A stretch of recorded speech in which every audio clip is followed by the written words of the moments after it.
नमस्कार दोस्तों। तो आज हम बात करते हैं भगवत गीता के बारे में और ये वीडियो की एक सीरीज होने वाली है। आज हम उसका इंट्रोडक्शन डिस्कस करेंगे। तो भगवत गीता एक ऐसा ग्रंथ है जिस पर कई टीकाएं लिखी जा चुकी हैं। तो सवाल ये उठता है कि मैं ऐसा क्या कहने वाला हूं जो कि उन टीकाओं से अलग हो, उन कमेंट्री से डिफरेंट हो।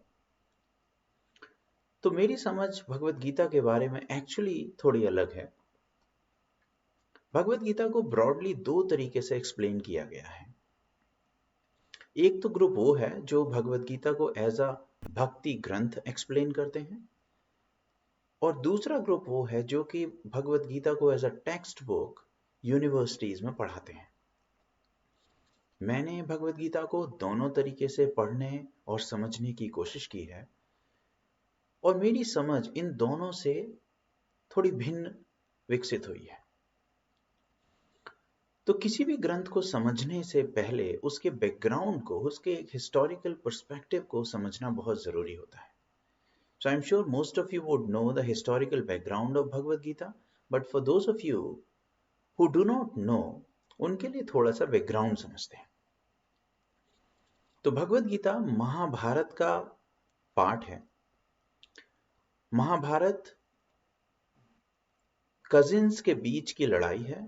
एक ग्रुप है पांडवों का, एक है कौरवों का, and both the groups are fighting for land and kingdom. Basically चचेरे भाई आपस में जमीन जायदाद के लिए लड़ाई करते हैं। And this war became big जब आसपास के kingdoms when they started joining them, so this became like Mahabharata. So the story of Mahabharata basically culminates into this war.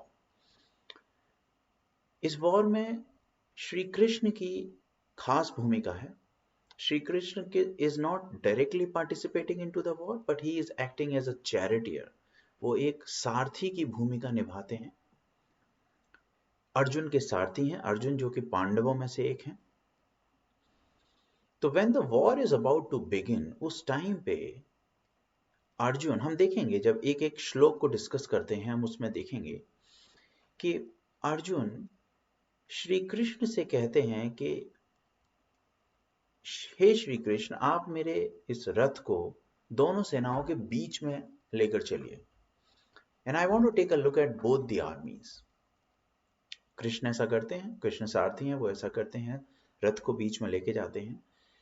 जब रथ वहां पहुंच जाता है, then Arjun is very very confused.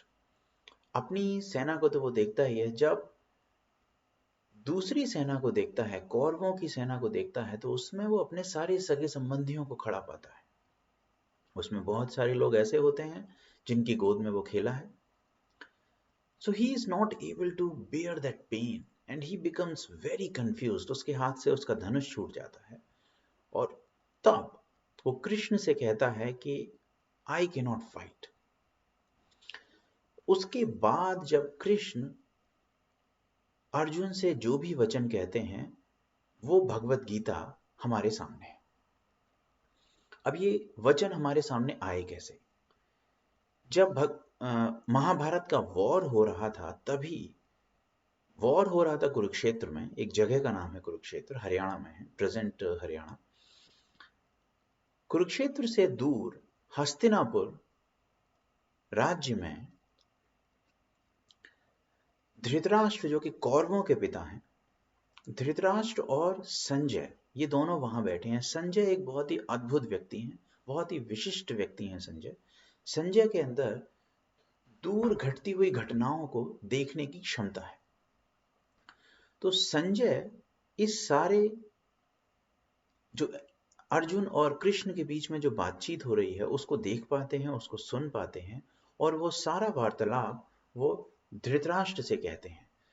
तो इस माध्यम से गीता आज हम लोगों के सामने है। तो इसमें हमें संजय का बहुत ही थैंकफुल होना चाहिए कि अगर संजय ना होते तो शायद ये गीता हमारे सामने ना होती, भगवत गीता हमारे सामने ना होती। तो this is little bit of background about Bhagavad Gita, और इसके बारे में डिटेल में चर्चा श्लोक बाय श्लोक हम डिस्कस करेंगे। पहले श्लोक का ट्रांसलेशन लेंगे, उसके बाद वो श्लोक से हम क्या समझ सकते हैं apart from the actual translation. वो ट्रांसलेशन तो हमें थोड़ी सी महाभारत की story समझाएगा, and we will also try to understand what the shlok is trying to teach us and how it is relevant in present world, in today's life. तो आज हम यहीं रुकते हैं एंड अगले वीडियो से हम पहला श्लोक उठाएंगे और फिर भगवत गीता की चर्चा करेंगे। Thank you so much for your time. Thank you.